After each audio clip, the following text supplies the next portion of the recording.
చేసినా ఏ ప్రభుత్వం అయినా కాలగర్భంలో కలవాల్సిందని చెప్పి నేను తెలియజేస్తాను. ఈరోజు 100 సీట్లు ఉన్న కాంగ్రెస్ పార్టీ ఏకధాటిగా ఈ బిల్లును వ్యతిరేకించడం జరిగింది పార్లమెంట్లో. అదేవిధంగా ముస్లిం లీగ్ పార్టీ ఎంపీలు కూడా దాన్ని వ్యతిరేకించడం జరిగింది. అయితే ఇక్కడ ఉన్న చంద్రబాబు నాయుడు గారి ఎంపీలు అయితే కానీ, అదేవిధంగా మన జగన్మోహన్ రెడ్డి గారి 3 ఎంపీలు అయితే కానీ వీళ్ళందరూ కూడా ఆ బిల్లుకు సపోర్ట్ చేస్తున్నారు. కాబట్టి పార్లమెంట్లో బిల్లు పెడితే మరొకసారి కూడా దాన్ని వ్యతిరేకించడానికి కాంగ్రెస్ పార్టీ సిద్ధంగా ఉంది. వీళ్ళు కూడా తోడొచ్చి ఈ బిల్లుని వ్యతిరేకించకపోతే ఖచ్చితంగా వీళ్ళు మరొకసారి 29లో ఆ యొక్క దెబ్బ రుచి ఎట్టుంటుందో ముస్లింల దెబ్బ ఖచ్చితంగా తెలియవస్తుందని చెప్పి తెలియజేసుకుంటూ మరొకసారి విజ్ఞప్తి చేసుకుంటున్నాను చంద్రబాబు నాయుడు గారికి. కనీసం జ్ఞానం ఉన్న వ్యక్తి మీరు, అవగాహన ఉన్న వ్యక్తి, ఇటువంటి బిల్లులను వ్యతిరేకించాల్సిన అవసరం ఉంది. ఈ ఆస్తి ఒక్కోటి ఆస్తి అనేది ముస్లింలకు చెందింది. అదేవిధంగా హిందువుల ఆస్తులు కూడా ఉన్నాయి, వాళ్ళ జోలికి పోవటం లేదు. ఈరోజు సమాధుల పైన కూడా రాజకీయాలు చేస్తున్నారు. కాబట్టి ఈ దేశం మిమ్మల్ని క్షమించదు. బీజేపీ ఎంపీలు అయితే కానీ ఎవరైనా సరే ఈ దేశం నుంచి రాబోయే 29లో మీ యొక్క కుట్రలు కుతంత్రాలు అందరికీ తెలియవస్తున్నాయి. కాబట్టి ఖచ్చితంగా మీకు మూడిందని చెప్పేసి 29లో మీకు ఈ దేశం నుంచి తరిమి కొట్టే రోజులు ఖచ్చితంగా వస్తాయని చెప్పి తెలియజేసుకుంటున్నారు. Social democratic party of India president बात करता हूँ मैं।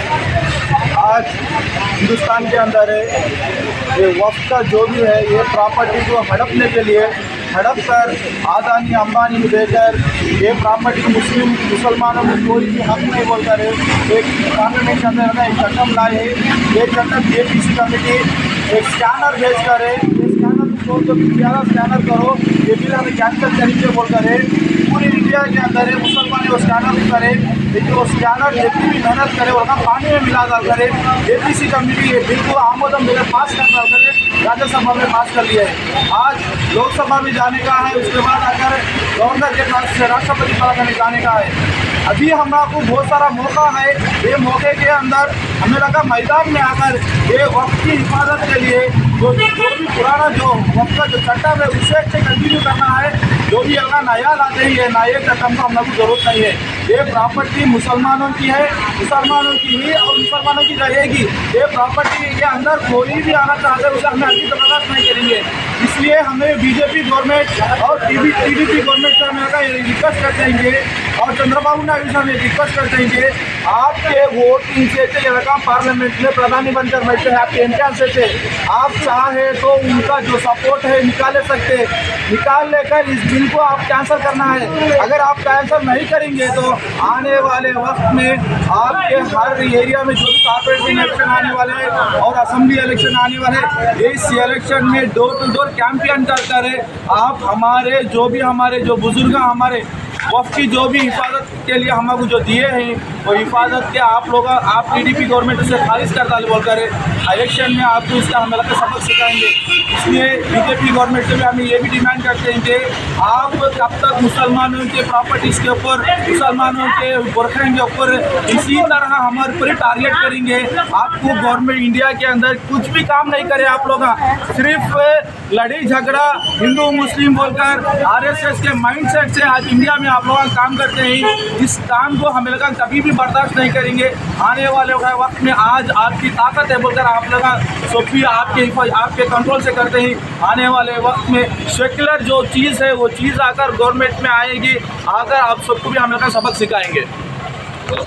ముస్లింల ఐక్యత కాపాడండి, కాపాడండి వక్ఫ్ను కాపాడండి, కాపాడండి వక్ఫ్ను కాపాడండి, కాపాడండి వక్ఫ్ను వక్ఫ్పై నల్ల చట్టాలను వక్ఫ్పై నల్ల చట్టాలను వక్ఫ్పై నల్ల చట్టాలను నారే తక్బీర్, నారే తక్బీర్, सारे जहां से अच्छा, सारे जहां से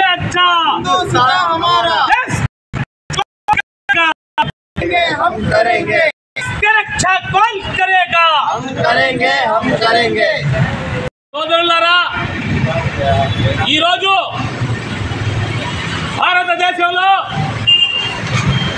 ఎన్నో సంవత్సరాల నుంచి మా ముస్లిం మహానాయకులు, మా ముస్లిం తాతలు ముస్లింల అభ్యున్నతి కోసం, వాళ్ళ అభివృద్ధి కోసం వాళ్ళు శాశ్వతంగా అభివృద్ధి చెందాలని చెప్పేసి అల్లా పేరు మీద వక్ఫ్ బోర్డుకి వాళ్ళ భూములని దానం చేయటం జరిగినది.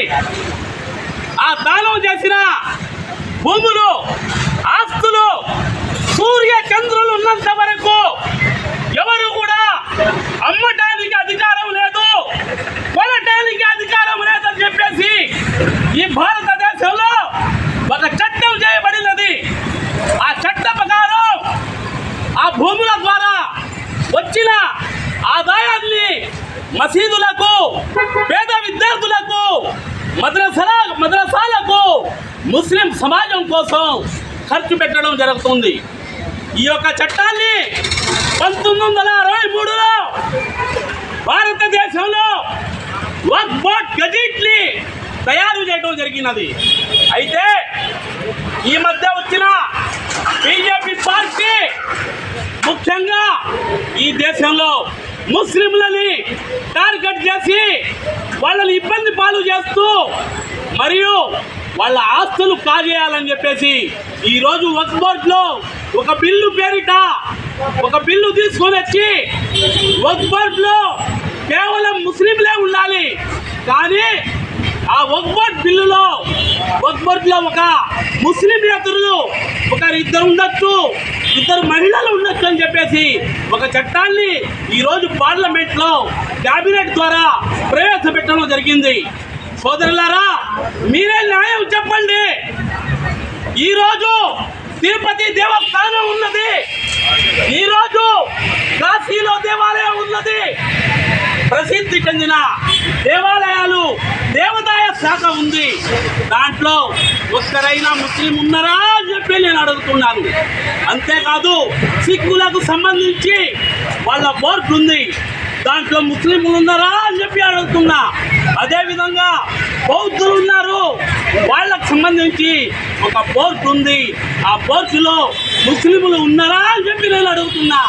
కానీ కేవలం ముస్లింలను టార్గెట్ చేసి ఈ వక్ఫ్ బోర్డులో ముస్లింలు కాకుండా ఒక ఇద్దరు మహిళలని, ఇద్దరు ముస్లింయేతరులని ఈ యొక్క వక్ఫ్ బోర్డులో చేర్పించడానికి కుట్ర చేసి ఈరోజు పార్లమెంట్లో క్యాబినెట్ ద్వారా బిల్లును ప్రవేశపెడుతున్నారు.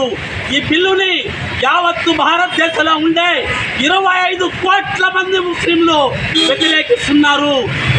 ఈ దేశంలో కానీ ఈ సూర్యచంద్రులు పుట్టినప్పటి నుంచి కానీ ముస్లింలకి ఎవరైతే హింసించారో, వాళ్ళని ఎవరైతే నాశనం చేయాలని చెప్పి చూశారో, చరిత్ర చూసుకోండి ఒకసారి. వాళ్ళకి పుట్టగతులు లేవు, వాళ్ళకి చరిత్ర లేదు, వాళ్ళు చరిత్రహీనులు అవ్వక తప్పదు.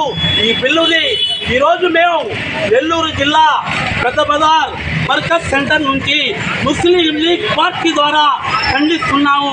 అంతేకాదు ఈ రాష్ట్ర ముఖ్యమంత్రి చంద్రబాబు నాయుడు, ఈ రాష్ట్ర ముఖ్యమంత్రి చంద్రబాబు నాయుడు చేతిలో ఈ బిల్లు ఉంది. ఈ బిల్లుని చంద్రబాబు నాయుడు తిరస్కరించి ఒక చరిత్ర సృష్టించాలి. చంద్రబాబు నాయుడు ఈ బిల్లును తిరస్కరిస్తే ఆయన యొక్క పేరు సువర్ణాక్షరాలతో ఈ భారతదేశంలో లిఖింపబడుతుంది.